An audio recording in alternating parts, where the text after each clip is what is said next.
ये 30% गंवा दिए 1947 में, जिसमें आप इसमें आपको अगर जवाहरलाल नेहरू या कांग्रेस से नफरत है तो आप जवाहरलाल नेहरू को गरिया सकते हैं, लेकिन आपको भी पता है कि ये 30% एरिया इसे गंवाने के लिए सबसे बड़ा अगर कोई जिम्मेदार व्यक्ति है तो वो है हरि सिंह। सबसे बड़ा कोई जिम्मेदार व्यक्ति है तो वो है हरि सिंह, और हरि सिंह के बाद अगर कोई सबसे ज़्यादा जिम्मेदार है तो जनरल बूचर, इसने सेना ही नहीं दिया, जनरल बूचर। बाकी आपको किसी को गरियाना है, आपको नफरत है किसी पार्टी से तो अलग बात है, आप स्वतंत्र हैं। समझ में आ गई ना क्या? तो आप स्वतंत्र हैं, आप जो करना है कर सकते हैं, बट एटलीस्ट आप पढ़े लिखे हैं, आप गरियाइए, लेकिन रीजन समझ सकते हैं कि अगर ये साइन कर दिया रहता तो कभी नहीं समझ में आता। समझ में आ गया? और जानबूझ के जनरल बूचर को रखा गया था कि हरि सिंह साइन करेगा नहीं और जनरल बूचर सेना भेजेगा ही नहीं। सरदार पटेल और जवाहरलाल नेहरू, इनका ऑफिशियल रिकॉर्ड है। समझ में आ गया कि नहीं? हरि सिंह बकलोल, हाँ बाबू हरि सिंह क्या बोला जाएगा। चलिए, सरदार पटेल और जवाहरलाल नेहरू ने भेजा था सेना को, लेकिन सेना पहुंची थी कब? जब ये साइन किया तब। हरि सिंह ने साइन किया 26 अक्टूबर 1947 को, और यहाँ से सेना पहुंची। जब सेना पहुंची तो सेना यहाँ से पहुंची तो उसके बाद कश्मीर में पाकिस्तान 1 इंच अंदर नहीं घुस पाया, 1 इंच अंदर नहीं घुस पाया। और सेना को उस समय लीड कर रहे थे ब्रिगेडियर उस्मानी।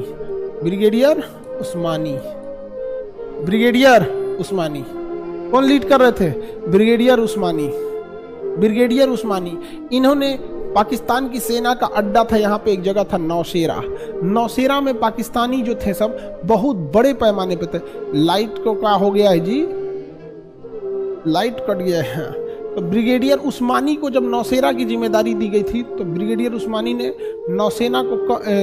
नौशेरा को कंप्लीटली पाकिस्तान से मुक्त करा के उसे भारत में मिला लिया।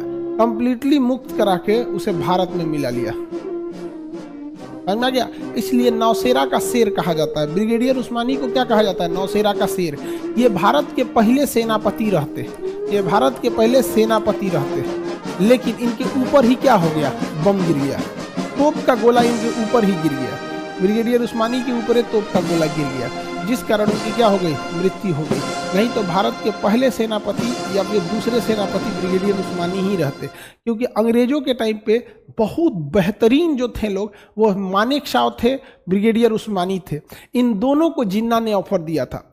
सैम बहादुर मूवी देखे होंगे तो मानेक शॉ को भी ऑफर दिया जिन्ना ने कि मेरे देश में आ जाओ, और इसको क्या नाम है, ब्रिगेडियर उस्मानी को कहा कि आप तो मुसलमान हैं, आप तो पाकिस्तान में आ जाइए।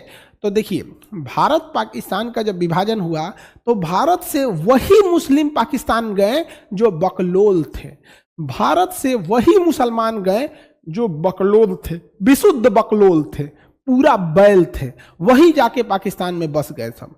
आप बताओ मित्रों, हम गलत बोल रहे हैं? पूरा का पूरा बकलोल था सब, वरना अगर समझदार गया रहता सब तो डेवलप नहीं कर लिया रहता सब। आज पाकिस्तानियों से पूछिए सबसे अच्छा क्या जानते हैं तो बिरयानी, चपली कबाब, क्या चीज तो हाँ तो मटन बिरयानी, मटन पाया तो मटन का ये, मटन यही सब तो जानता है सब ससुरा सब। खाने पीने के अलावा जाना क्या है सब। अच्छा, वहां के लोगों का अगर भाषण सुनिएगा तो कहिएगा खाने पर ध्यान दो, खाने पर ध्यान दो, मतलब मत पूछिए जिसका मतलब क्या बताया जाए।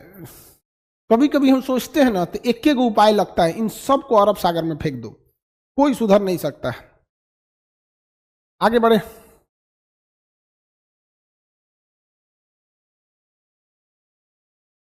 चलिए आगे बढ़ते। तो ये तो समझ में आ गया, ब्रिगेडियर उस्मानी, जनरल बूचर, ये सारी चीजें समझ में आ गई। ठीक है, अब हम लोग आगे बढ़ते हैं। लोग आगे बढ़े, चलिए ध्यान से समझते हैं। अरब सागर गंदा हो जाएगा सर, देखो इसको देखो क्या कर रहा है इधर, अरब सागर में मत फेंकिए, अरब सागर गंदा हो जाएगा मेरा पक्का चेला है ये, अरब सागर गंदा हो जाएगा। कोई बात नहीं बाबू, गंदा हो जाएगा फिर बाद में पेट्रोल बनेगा। सही बोला, लेकिन कितना मतलब सच बताते। एक काम करते हैं, इन्हीं चोट्टों का बिरयानी बना देते हैं, आधा का बिरयानी बना दिया जाएगा और आधा को खिला दिया जाएगा। तो मतलब नहीं समझे, आधा का बिरयानी बना के आधा को खिला दिया जाएगा, फिर जो बचेंगे सो उसमें आधा का बिरयानी बना के आधा खिला के खत्म करा दो चुट्टा सबको। अरब सागर गंदा हो जाएगा। सही जी, अरब सागर हम लोग की अर्थव्यवस्था का बहुत बड़ा रीढ़ है। पश्चिमी भारत का पूरी बंदरगाह अरब सागर पे ही है। सारी मछलियां मर जाएंगी सर। हाँ हाँ, चाहे मछलियों बम चलाने लगेंगी सब।